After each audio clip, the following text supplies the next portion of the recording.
Hello guys, আজকে আপনাদেরকে ধানের একটা জটিল রোগ দেখাবো। তাহলে দেখেন আমার সামনে দেখতে পারছেন ধান। এই যে ধানের পাতাগুলো দেখেন সাদা, মানে এই রোগটা প্রতি কেতেই হচ্ছে, পাতাগুলো সাদা হয়ে মরে যাচ্ছে। বিষ, অনেক জাতের বিষ দেওয়া হলেও সেটি কমছে না। দেখেন নিচে একেবারে বন হয়ে গেছে পাতাগুলো, দেখতে পাচ্ছেন, আর উপরে সাদা। এই যে দেখেন, মানে প্রত্যেকটা ক্ষেতেই এ অবস্থা। দেখেন এই যে আমার সাথে এ ক্ষেতে অনেকটা কম, কিন্তু এই যে আমার পাশে ক্ষেতটা অনেক বেশি। দেখতে পাচ্ছেন, এই যে দেখেন নিচে নিচে দেখেন কিভাবে বন হয়ে আছে, পাতাগুলো মরে। দেখেন দেখেন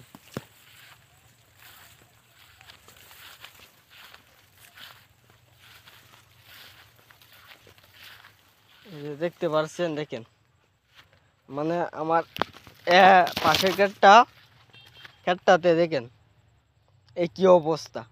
মানে আমি আমার বাড়ি পর্যন্ত যতগুলো ক্ষেত দেখে এসেছি, আমি সবগুলো ক্ষেতের মধ্যেই এভাবে পোকা আক্রমণ করেছে এবং পাতাগুলো মরে মরে বন হয়ে গেছে। দেখেন এই যে দেখেন দেখেন এই রোগের জন্য কৃষকেরা কত রকমের বিষ দিতেছে ক্ষেতে, হিসাবের বাহিরে। তবুও এই পোকামাকড় আক্রমণ কমছে না এবং গুছিগুলো মরে নিচে পড়ে যাচ্ছে। দেখেন প্রত্যেকটা ক্ষেতের মধ্যে এই যে দেখেন এক ক্ষেতের মধ্যে অনেক বেশি। দেখেন সাদা রোগ। আসলে আমি এ রোগের নামটা বলতে পারি না, আপনারা যদি এ রোগের নামটা জানেন অবশ্যই বলবেন। দেখেন এই কি অবস্থা, এই কি অবস্থা।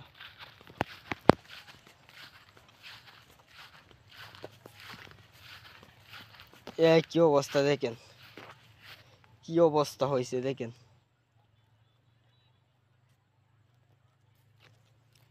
দেখতে পারছেন নিচের অবস্থা অনেক কাহিল। দেখেন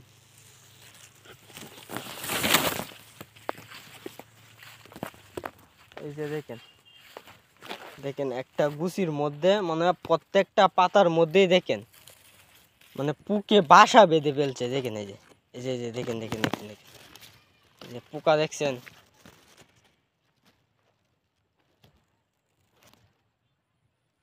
দেখছেন দেখেন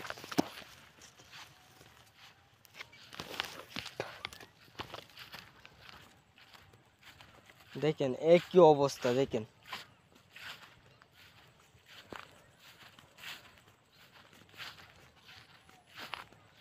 আর অবশ্যই যারা মানে এ সমস্যার জন্য বিভিন্ন বিভিন্ন রকমের বিভিন্ন ধরনের বিষ ব্যবহার করছেন, তারা অবশ্যই অফিস থেকে পরামর্শ নিয়ে বিষ ব্যবহার করবেন।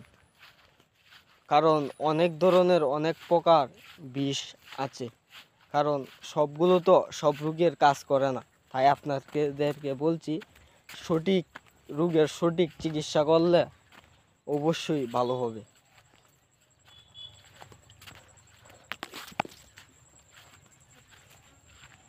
মানে প্রত্যেকটা ক্ষেতের মধ্যে যে যে এক একটা দেখছেন, এক একটা তো মনে হয় এই যে এটার মধ্যে তেমন বেশি নাই, কারণ এটা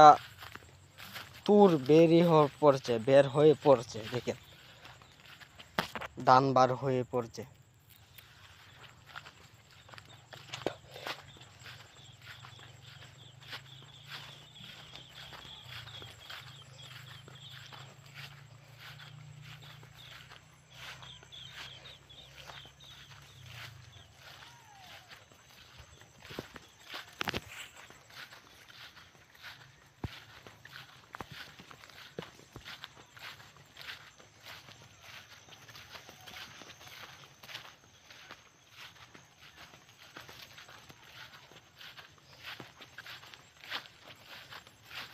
অবশ্যই আমার ভিডিওটা ভালো লাগলে আপনারা সবাই চ্যানেলটা সাবস্ক্রাইব করে রাখবেন এমন নতুন নতুন ভিডিও পেতে, এবং অবশ্যই একটা লাইক কমেন্ট করবেন, এতে আগ্রহ বাড়ে ভিডিও করার।